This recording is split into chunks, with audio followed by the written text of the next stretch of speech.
Hello students, कैसे हैं आप सब लोग। आई होप आप सब ठीक होंगे। आज हम क्लास 7th का साइंस सब्जेक्ट पढ़ेंगे। तो चलिए स्टार्ट करते हैं।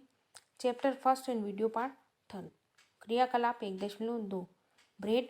डबल रोटी का एक टुकड़ा लेकर इसे जल में भिगो लें। इसे किसी नम एवं उष्ण स्थान पर 2-3 दिन के लिए रख दीजिए अथवा उस समय तक रखा रहने दीजिए जब तक कि उस पर रोई जैसी संरचना न दिखाई देने लगे, जैसा कि आपको चित्र 1.8 में दर्शाया गया है। इस प्रकार ये धब्बे किस रंग के किसी आवर्धक लेंस अथवा सूक्ष्मदर्शी की सहायता से इनका अवलोकन कीजिए। अपने प्रेक्षणों को नोटबुक में लिखिए। बहुत संभव है कि आपको रुई के धागों के समान संरचना दिखाई पड़े। यह जीव कवक या फंजाई कहलाते हैं।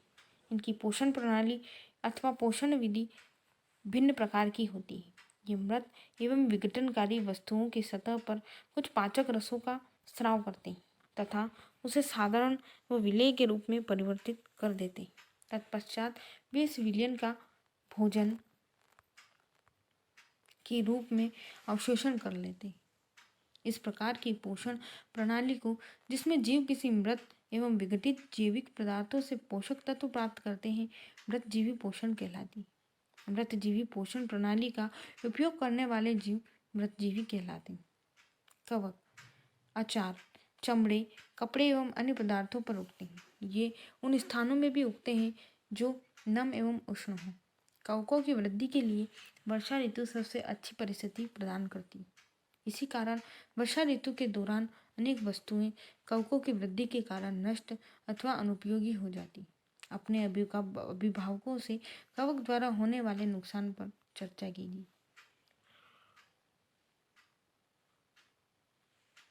सामान्यतः कवकों के बीजाणु वायु में उपस्थित होते हैं।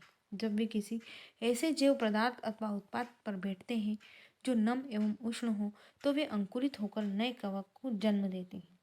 क्या अब आप बता सकते हैं कि हम अपनी वस्तुओं को कवक द्वारा खराब होने से किस प्रकार बचा सकते हैं?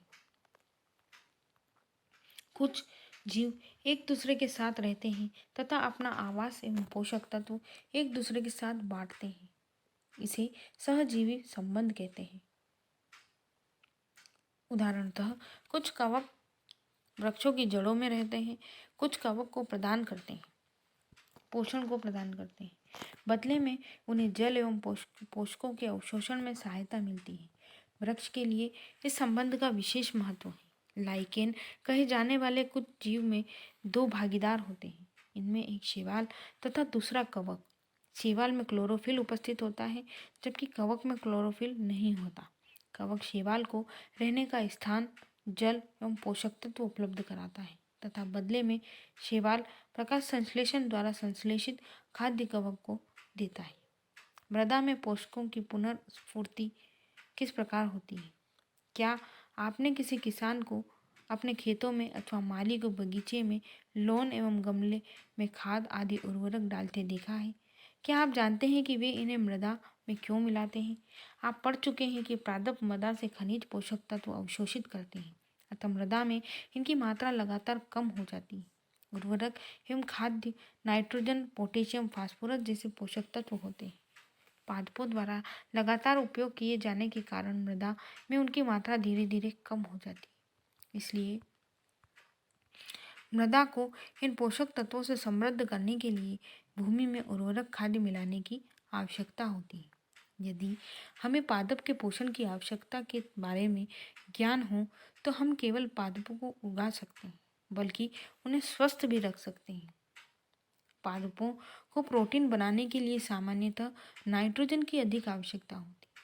फसल की कटाई के बाद मृदा में नाइट्रोजन की कमी हो जाती है। यद्यपि वायु में नाइट्रोजन गैस प्रचुर मात्रा में उपलब्ध होती है, परंतु पादप इसका उपयोग उस प्रकार करने में असमर्थ होते हैं जैसे वे कार्बन डाइऑक्साइड का उपयोग करते हैं। पौधे में नाइट्रोजन को विलेय के रूप में ही अवशोषित कर सकते हैं। कुछ जीवाणु जो राइजोबियम कहलाते हैं, वायुमंडलीय नाइट्रोजन को विलेय पदार्थों में परिवर्तित कर देते हैं, परंतु राइजोबियम अपना भोजन स्वयं नहीं बना सकते। ये चना, मटर, मूंग, सेम तथा अन्य फलीदार पादपों की जड़ों में रहते हैं तथा उन्हें नाइट्रोजन की आपूर्ति करते हैं। अधिकतर दालें फलीदार पादपों से प्राप्त होती हैं। इसके बदले पादप राइजोबियम जीवाणु को आवास एवं खाद्य प्रदान करते हैं। अतएव उनमें सहजीवी संबंध होता है। इस संबंध का किसानों के लिए विशेष महत्व है। दालों की फसलों के लिए उन्हें मृदा में नाइट्रोजनी उर्वरक देने की आवश्यकता नहीं पड़ती। यही नहीं, दाल की फसल उगाने के बाद अगली फसल के लिए भी सामान्यतः उर्वरकों की आवश्यकता नहीं रहती। इस अध्याय में आपने पढ़ा है कि अधिकतर पादप स्वपोषी होते हैं। बहुत कम ही पादप अन्य पोषण प्रणाली अपनाते हैं, जैसे कि परजीवी एवं मृतजीवी। परजीवी एवं मृतजीवी दूसरे पादपों से पोषण प्राप्त करते हैं। सभी प्राणी अपने भोजन के लिए पादप तथा अन्य प्राणियों पर निर्भर रहते हैं, अतः उन्हें विषम पोषी के रूप में समूहीकृत किया गया है। क्या हम कह सकते हैं कि कीटभक्षी पौधे आंशिक विषम पोषी हैं? हमारा लेसन यहीं एंड होता है। मिलते हैं अगले वीडियो में नए लेसन के साथ। तब तक के लिए goodbye and take care.